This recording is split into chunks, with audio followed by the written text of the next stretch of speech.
مضبوط دفاعی پوزیشن جو ہے کسی ملک کی نہیں جتنی پاکستان کی ہے الحمدللہ. دیکھیں آپ کے ساتھ ریسنٹلی آپ پر اعتماد کیا گیا ہے، پاک فوج پر، فیلڈ مارشل پر، ریاست پر اعتماد کیا گیا ہے. ایران نے کیا، سعودی عرب نے کیا، عمان نے کیا، دیکھیں قطر نے کیا، اب ہم امریکہ نے کیا الحمدللہ. اس کے بعد ادھر میں آ رہے ہیں، اس کے بعد بار بار امریکن پریزیڈنٹ بار بار کہہ رہے ہیں کہ ہمارے ٹیلنٹ ہیں، قابل ہیں، ہمارے فیلڈ مارشل ایک مضبوط حساب کے مالک ہیں. ہم نے انڈیا کو بتا دیا ہے. دیکھیں اب یہ رول گورنمنٹ کا تھا، اسٹیٹ کا تھا، انہوں نے ادا کیا، ثابت کیا. اب تھوڑا سا رول آپ کا ہے. آپ کو جو اوورسیز پاکستانوں کو فیسیلیٹیشن دینی، ان کو ٹیکس فری کچھ میٹرز میں ہو تاکہ ان کی ریمیڈنس کا پاکستان سے ٹو یورپ یا یو کے آنا اور جانا آسانیاں ہوں. یہ آسانیاں پیدا کریں گے ہم ان کے لیے تو ایک چام پیدا ہوگا. نیو جنریشن بھی آئے گی ساتھ انشاءاللہ تعالیٰ، ایسی کوئی بات نہیں ہے. گورنمنٹ آف پاکستان لگی ہوئی ہے. میں نے پہلے بھی کہا، آپ نے بھی میری بات انڈوز کی کہ جو اس وقت ہو رہا ہے اس سے پہلے کبھی ہوا ہی نہیں تھا. اوورسیز کے لیے کبھی بھی نہیں ہوا تھا. حالانکہ میں ایک اوورسیز نہیں ہوں، میں تو اپنے شہر کی نمائندگی کر رہا ہوں، اپنے ملک کی نمائندگی کر رہا ہوں. میں آپ بھی ہمارے بھائی ہیں، سارے اوورسیز ہمارے بھائی ہیں، تو ان کو ہم قائل کر رہے ہیں ڈفرینٹ کنٹریز میں آسٹریلیا، امریکہ، میرے بہت سارے دوست، شکاگو سے بھی ریسنٹلی میرے دوستوں نے پاکستان انویسٹمنٹ کیا. تو ہماری ایک کوشش ہے. بہت سارے سیکٹر ہیں آپ کے پاس، بہت سیکٹر ہیں. پاکستان کو اللہ نے مال و مال کیا ہے قدرتی وسائل سے الحمدللہ. میں نے پہلے آپ کو کہا کہ آپ ٹورسٹ میں آ سکتے ہیں. آپ ایسے 2-4 پلان بڑے دے دیں جو ورلڈ وائڈ ڈزنی لینڈ میں ہے، ادھر ہے، ادھر بلیک پول میں ہے، ادھر اس طرح کے 3-4 پروجیکٹ ادھر دے دیں. آپ کے پاس پاکستان کی کا الحمدللہ ٹورسٹ نہیں کم ہوگا. لیکن آپ جب انٹرنیشنل سٹینڈرڈ میں جائیں گے، ایئرپورٹس ہوں گے، ان کو فیسیلیٹیشن پراپر اور سیکیورٹی ان کو ملے گی تو آئیں گے. ٹورسٹ آئے گا انشاءاللہ تعالیٰ، کوئی ایسی بات نہیں. اس کے بعد آپ کے پاس ریئل اسٹیٹ میں ہے، اس کے بعد ٹیکسٹائل سیکٹر میں. دیکھیں نا پاکستان کی ٹیکسٹائل کدھر کھڑی تھی، ہم دوبارہ جا سکتے ہیں. چل رہی فٹ بال. ابھی میں جب آ رہا تھا تو میرے ساتھ سفر میں ایک دوست نے کیا، تو انہوں نے لائسنس لیا ہے ایویشن کا. وہ کہہ رہے تھے کہ مجھے ایک ایسا انویسٹر چاہیے جو چھوٹے جہاز نہیں، جو جیٹ آپ کے ادھر میڈرڈ سے آئے، پیرس سے لنڈن آ گئے، پیرس. تو اس کے پاس لائسنس تھا بھائی صاحب کا. میرے پہلی دفعہ میری ملاقات ہوئی تو اس طرح باتیں کرتے انہوں نے کہا جی میں وہ پلان لے کر بیٹھا ہوں. اب وہ بہت اچھا پلان ہے پاکستان میں، فیصل آباد سے ملتان، فیصل آباد سے ملتان سے کراچی، چھوٹے جہاز، چھوٹی فلائٹیں آپ کو ارلی آپ بزنس آپ کو بڑھے گا. کوئٹہ پہنچے گی، کراچی پہنچے گی، وہ پورا پلان لے کر میرے ساتھ انہوں نے پلان شیئر کیا. وہ بھی میں ابھی کسی بڑے بزنس مین سے انشاءاللہ شیئر کروں گا کہ اگر یہ فیزیبلٹی ہے تو دیکھیں. اسی طرح چھوٹے کبھی بھی آپ آہستہ آہستہ چھوٹی سیڑھی قدم ہم نے صحیح سمت پر روانگی الحمدللہ پاکستان کی ہو گئی ہے.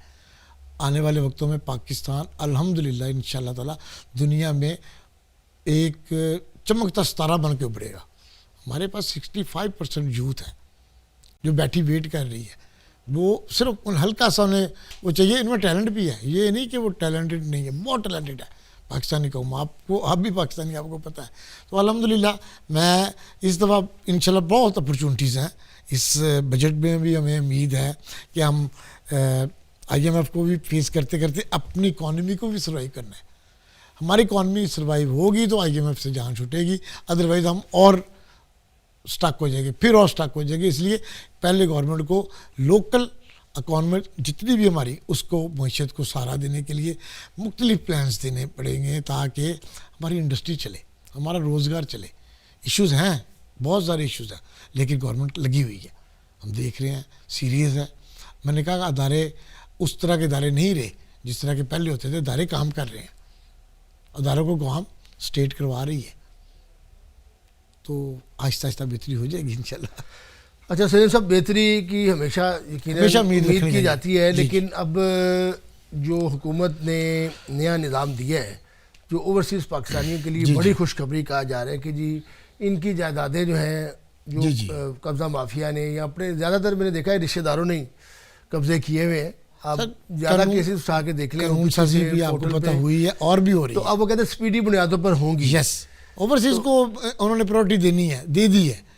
اب یہ ہو ہی نہیں سکتا کہ آپ کا کوئی رشتہ دار ہے یا دوست ہے یا کوئی عزیز و اقارب آپ کی پراپرٹی جعلی کاغذات بنا کے ای اسٹامپ پیپر، آپ کو میسج آ رہا ہے، آپ کا اسٹامپ پیپر نکلنا ہے، آپ فرد نہیں نکال سکتے. آپ اب یہ وہ نہیں رپٹ والی سسٹم پرانا کہ 3 سال پہلے جی میں نے معاہدہ کر لیا تھا، بیع کر لیا فلاں، وہ چکر ختم ہو گئے ہیں. اچھا جس طرح آپ دیکھیں کہ اوورسیز سے ایک MLA آزاد کشمیر حکومت میں لیا جاتا ہے، تو بڑی دیر کا یہ مطالبہ ہے، پچھلے 20 25 30 سال سے میں بھی دیکھ رہا ہوں، سن رہا ہوں کہ جتنے بھی آپ کے ایگزائل میں لیڈر آتے ہیں، جتنے بھی پاکستان کے پولیٹیشین ہیں یہاں پہ آتے ہیں، وعدے کرتے ہیں، بڑے بڑے وعدے کرتے ہیں، لیکن وہ جا کے پاکستان میں بھول جاتے ہیں.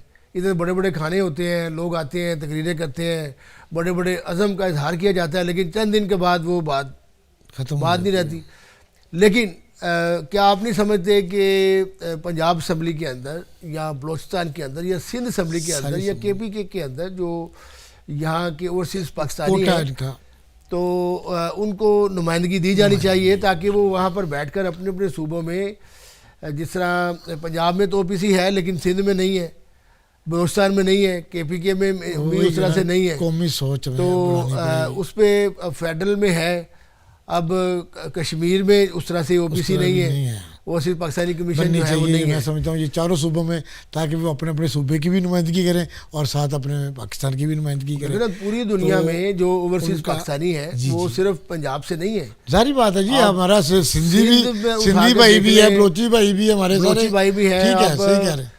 KPK اٹھا کے دیکھ لیں، کوئی ایسا شہر KPK کا جو قبائلی علاقہ جہاں سے لے کر وزیرستان، پشاور اور اوورسیز کو اٹھانی چاہیے، کوئی بھی ایسا شہر نہیں وہ نہیں ہے. لیکن جب تک آپ ان کو ان کے ساتھ جو ہے حکومت خاص طور پر ینگ جنریشن کو کوئی ایسی اپرچونٹی نہیں دے گی. لیکن اب دوسری طرف دیکھیں کہ PIA شروع ہوئی ہے، جی اور سب سے زیادہ ویڈیو بھی آپ دیکھیں کہ وہ PIA کی ہی آ رہی ہے کہ اس کی کبھی مینیجر کے ساتھ فلائٹ کینسل ہونے پہ لڑائی ہو رئی ہے، کبھی سٹاف کے ساتھ ہو رہی ہے، کبھی اس طرح کی چیزیں ہو رہی ہیں ایئرپورٹس کے اوپر، پھر پولیس آتی ہے، وہ سارے معاملے. لیکن جو دوسری ایئر لائنز ہیں جو PIA نے ہی بنائی تھی، ان کے ساتھ ان کا رویہ ڈیفرنٹ ہے. دیکھیں پاکستانی ایئر لائن آپ کو پتہ ہے دنیا کی بیسٹ ایئر لائن میں ایک وقت تھا جی، اور کن کن ایئر لائنز کو پاکستان نے پروموٹ کیا، تیار کیا، اور آج وہ نمبر 1 جا رہی ہیں. اس کی وجہ ہے، مطلب اب دیکھیں نا کہ اس کی وجہ ہے انہوں نے اپنے سٹینڈرڈز کو مینٹین کیا، انہوں نے اپنے کسٹمر کو فیسیلیٹیٹ کیا، ان کی پرابلم کو حل کیا.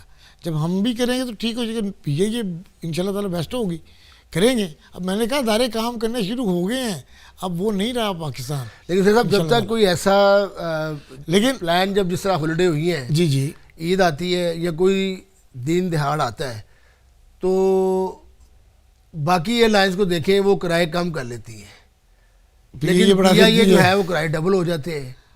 اب جس نے جانا ہے وہ نہیں جائے گا، وہ کہے گا یار میں پھر دوسری ایئر لائن ہالیڈے کے لیے یورپ چلے جاؤں یا ترکی چلے جاؤں یا موراکو چلے جاؤں. پاکستان میں ٹکٹ ہی اتنی مہنگی ہے کہ کرائے اتنے زیادہ ہیں. کچھ آپ کو پتہ ہے ساری چیزیں یہ ہے، انرجی کرائسس ساری دنیا فیس کر رہی ہے.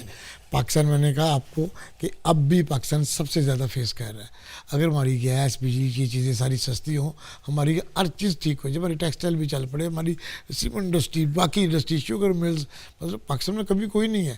چل قدرتی طور پر یہ دیکھیں جنگ آ گئی، ہمارے کسان بھائی پچھلے 2 سال سے سروائیول ہی نہیں کر سکے. ان کا یہ قدرتی طور پر ان کی کوئی فصل ایسی ہوئی ہی نہیں جو ان کو گرو کر سکے. ہو تو کچھ چیزیں تھیں، پر انشاءاللہ تعالیٰ امید ہے کہ ہم بس پھر وہی بات ہے کہ امید پر دنیا قائم ہے، لگے ہوئے ہیں. اور آپ کو بھی تھوڑا سا اندازہ ہو گیا ہے، آپ ماشاءاللہ سینئر رینکر ہیں، کہ پاکستان اب تھوڑا سا مطلب وہ نہیں رہا. پاکستان میں کچھ چیزیں ٹھیک ہونے شروع ہو گئی کافی حد تک، تو ٹائم لگے گا، ہو جائے گا. ہیلمٹ نہیں پہنتے تھے، اب ہمارے ساہیوال میں انکروچمنٹ 4 دفعہ انہوں نے مطلب کوشش کی کہ انکروچمنٹ نہیں ہو سکی، لیکن گورنمنٹ آف پنجاب نے اس دفعہ کسی کا انفلوئنس نہیں ہونے دیا. کوئی MNA کوئی، ہمارے شاہ صاحب منسٹر ہیں. مطلب یہ جو آپ نے ابھی مجھے کہا نا، تو یہ میں ان کو کوڈ کروں گا کہ اوورسیز کے لیے جو کوٹا ہے اس کی آپ کیبنٹ میں، وفاقی وزیر ہے، کیبنٹ میں یہ ایشو اٹھائیں. دیکھیں ہماری بات ہمارے منسٹر تک جانی ہے، منسٹر صاحب نے ٹیبل پر بیٹھنا، پرائم منسٹر صاحب سے بات کرنی ہے. جی ہم تو لیٹر لکھیں گے لیکن ایک ڈائریکٹ ہم وہ بھی آپ کی آواز ان شاء اللہ تعالیٰ پہنچائیں گے.